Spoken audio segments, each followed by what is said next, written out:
Hello बच्चों, हम लोग देख रहे हैं क्लास 10th का रियल नंबर चैप्टर और आई। हेलो बच्चों, ये है 10 मिनट में 10th बोर्ड और हम लोग देख रहे हैं फर्स्ट चैप्टर और आज इसका 5th लेक्चर जिसमें हम लोग एलसीएम और एचसीएफ के वर्ड प्रॉब्लम्स की बात करेंगे। वर्ड प्रॉब्लम्स में भी कभी कभी कुछ सवाल पूछ ले जाते हैं, ओकेजनली 2 नंबर या 3 नंबर में पूछे जाते हैं। तो स्टार्ट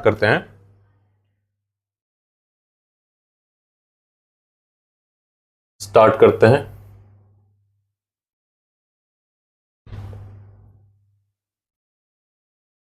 तो एलसीएम और एचसीएफ के वर्ड प्रॉब्लम्स की बात करें तो हम लोग कैसे पहचानेंगे कि सवाल एलसीएम का है एचसीएफ का।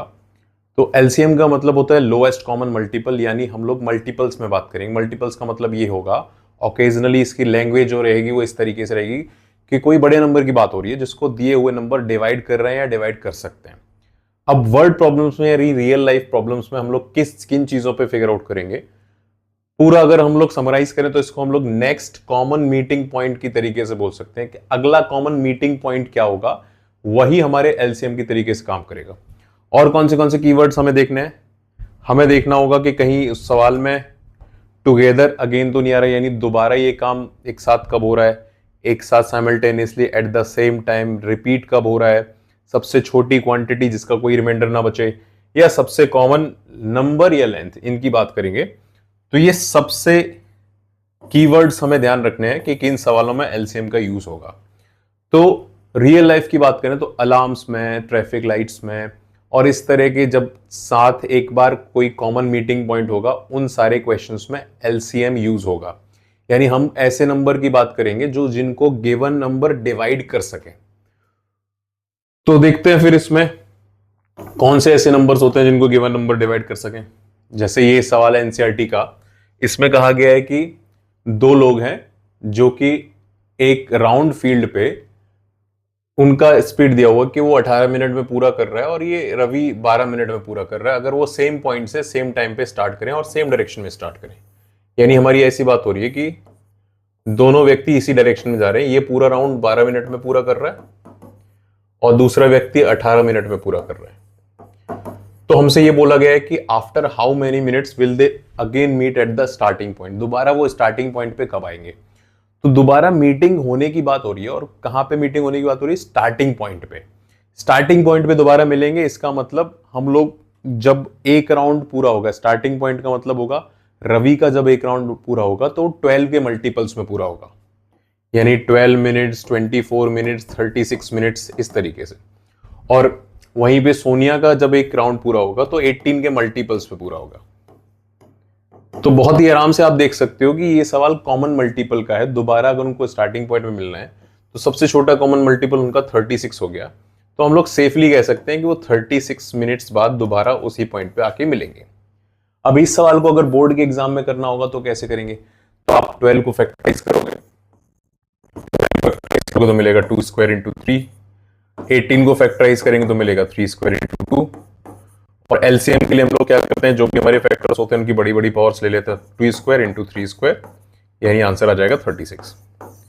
तो इस तरीके से हम लोग कॉमन मीटिंग पॉइंट के सवाल ऐसे सॉल्व करते हैं। और देखते हैं नेक्स्ट,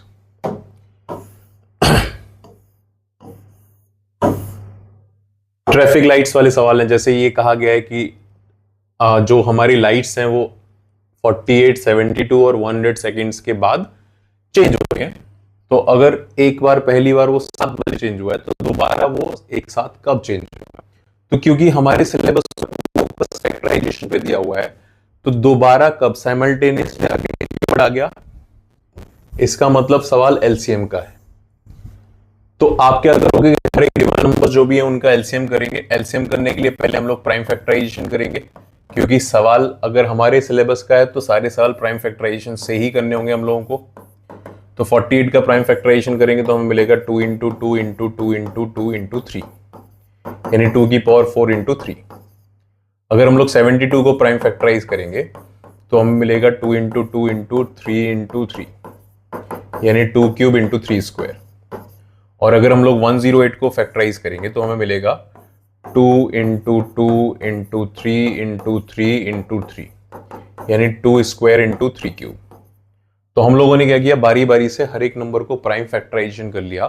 48 का प्राइम फैक्टराइजेशन आया 2 की पावर 4 इंटू 3, यानी 16 इंटू 3।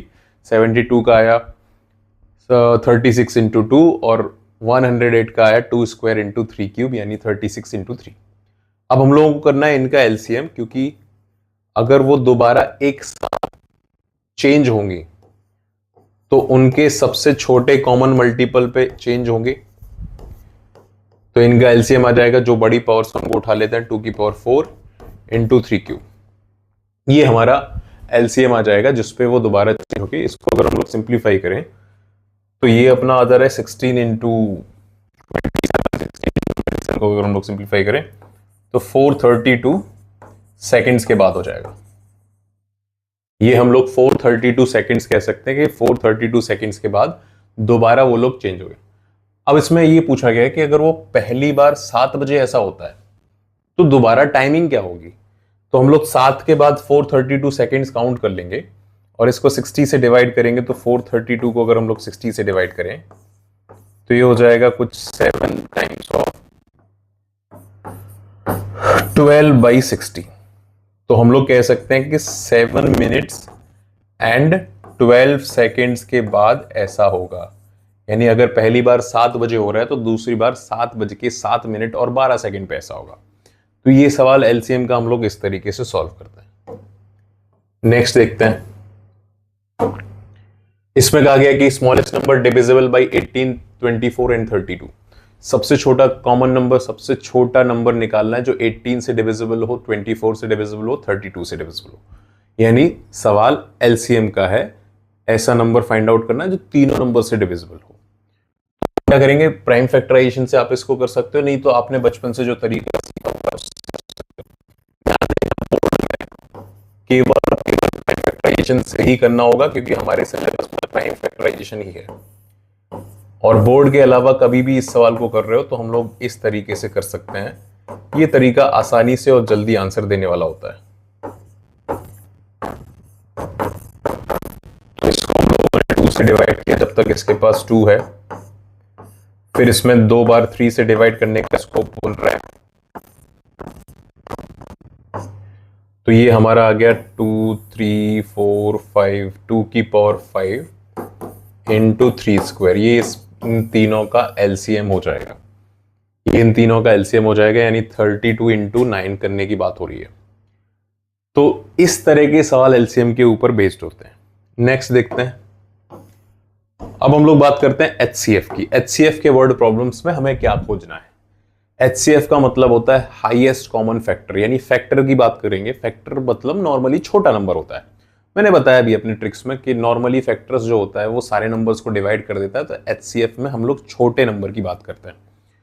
तो हमें क्या ढूंढना है कि we want to divide things into largest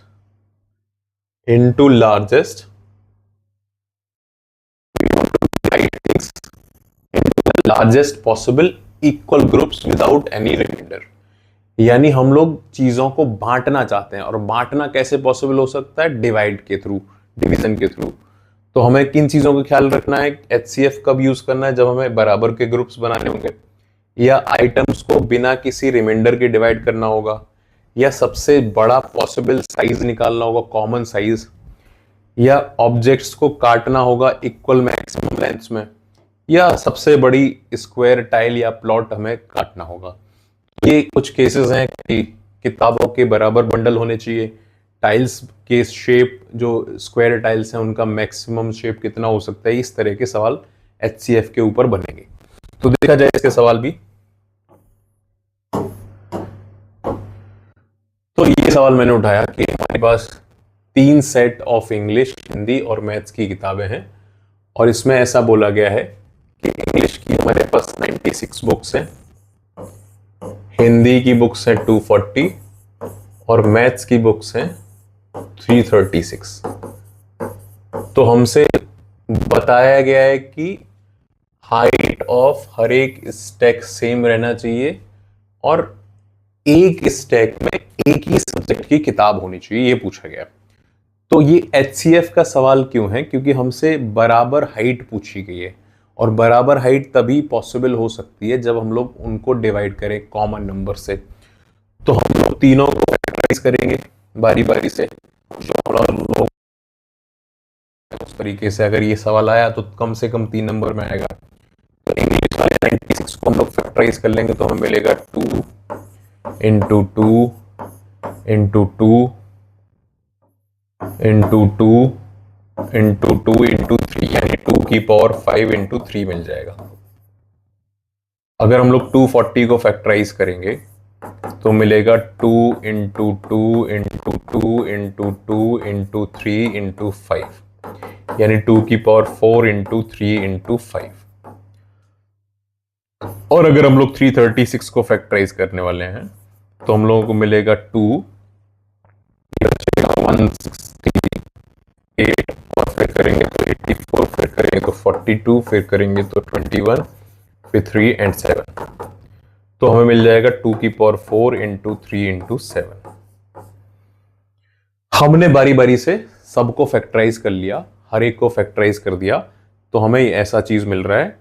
ये आ गया 2 की पावर 4 इंटू 3 इंटू 7, ये आ गया 2 की पावर 5 इंटू 3, 2 की पावर 4 इंटू 3 इंटू 5। सबको फैक्टराइज कर लिया हम लोगों ने।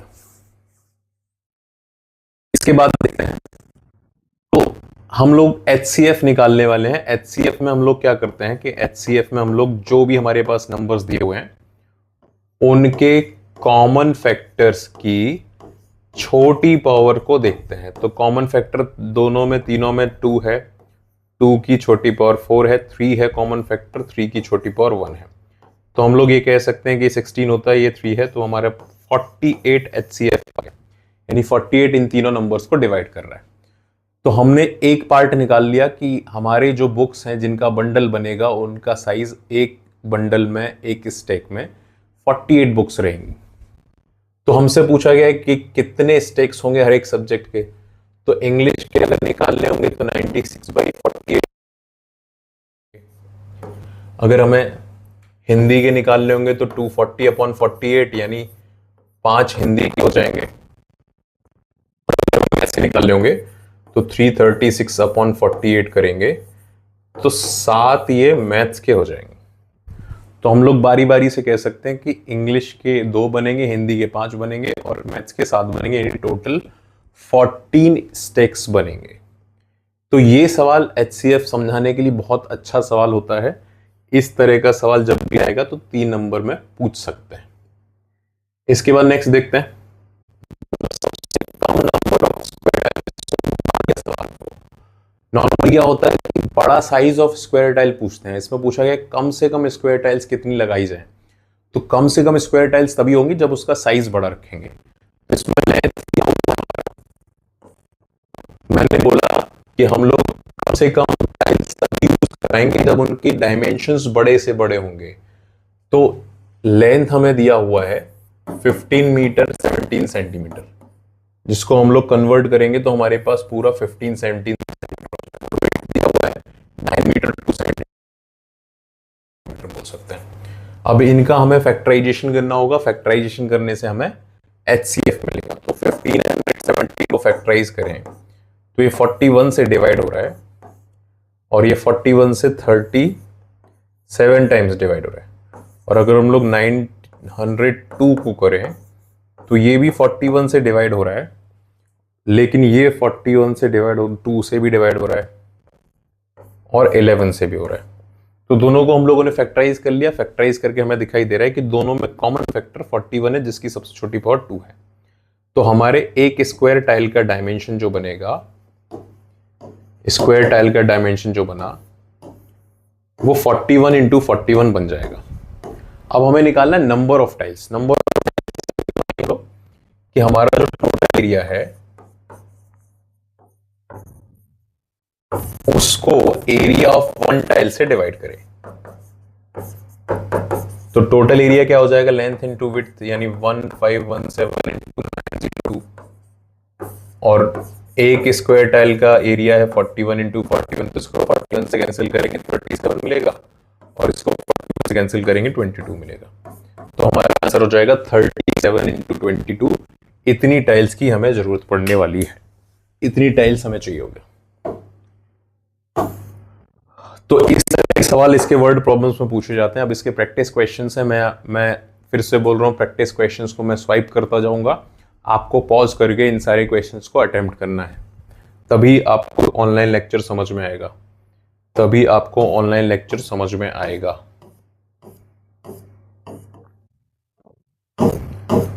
तो पहला सवाल है, तो प्रैक्टिस क्वेश्चंस में पहला सवाल है ये, find the smallest number that is divisible by each 8, 9, 10। Pause करके आराम से सॉल्व करेंगे। दूसरा सवाल है ये,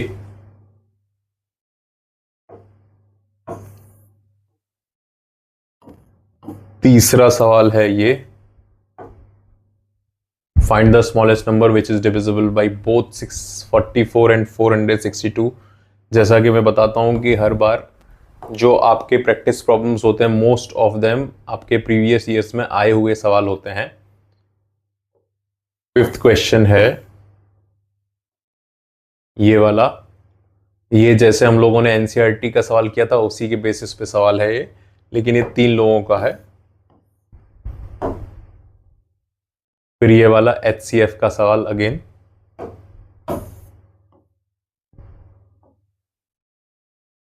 ये भी एचसीएफ का सवाल।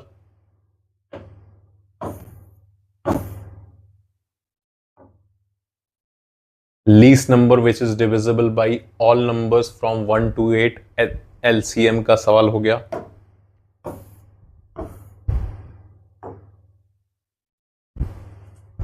इक्वल सेक्शंस में डिवाइड होना है, मतलब एचसीएफ का सवाल हो गया।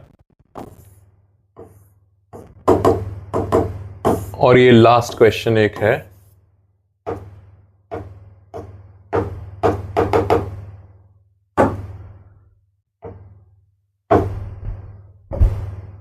ये हमारा लास्ट क्वेश्चन है जो टैंकर्स के ऊपर बेस्ड है, जिनमें पेट्रोल है 850 लीटर्स और 680 लीटर्स। इसको भी आप देख के स्क्रीनशॉट लेके, तो इन सवालों को प्रैक्टिस करना, और प्रैक्टिस करने के बाद ये टॉपिक आपका कंप्लीट हो जाएगा एलसीएम एचसीएफ। नेक्स्ट क्लास में हम लोग इरेशनल नंबर्स पे बात करेंगे।